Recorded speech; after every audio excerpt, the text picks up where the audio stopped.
I would like to welcome you all to the third International Forum on Women's Brains and Mental Health. The aspect related to how sex and gender have an impact on brain and mental health. It is my great pleasure to be here with you today. Research has also shown that men's and women's brains function differently and unfortunately become diseased in a different way.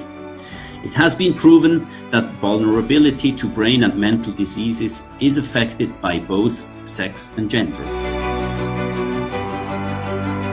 Right now, as we look at the current environment, COVID-19 is impacting all aspects of people's life. Generation after generation have not talked about suicide. We have to change that.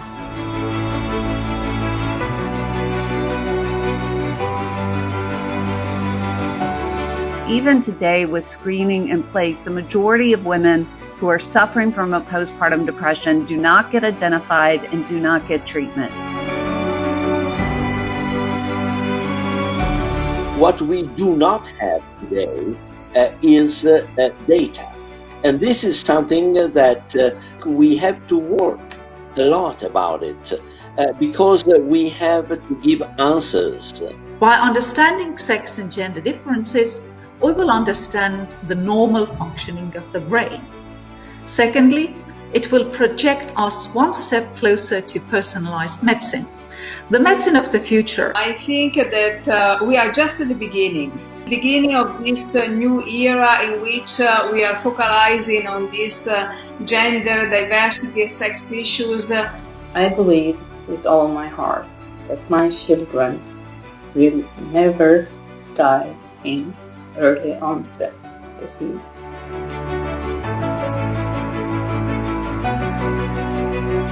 What are the consequences of the pandemic aside from the infection itself?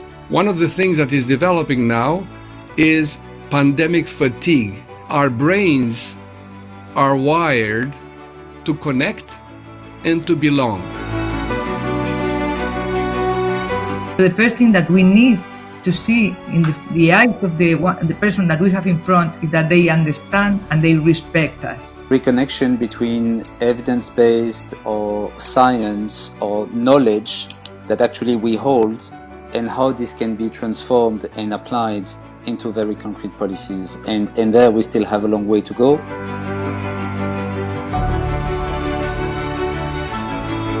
There are modifiable risk factors for cognitive decline and dementia. So we know that there are modifiable risk factors. There is something we can do for our risks. Women's brain health remains one of the most underdiagnosed, under-researched, and undertreated fields in medicine.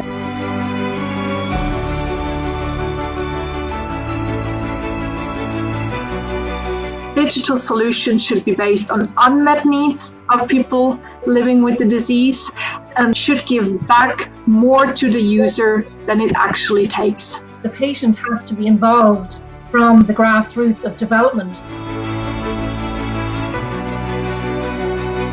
I'm here to help launch the Be Brain Powerful campaign. It's reaching tens of thousands of women. Action is incredibly important. And so what we're going to do now is to think about a challenge. We're going to call it a hackathon to do that. It's going to be, in a sense, a learn by doing experience. I kindly ask you to clap your hands.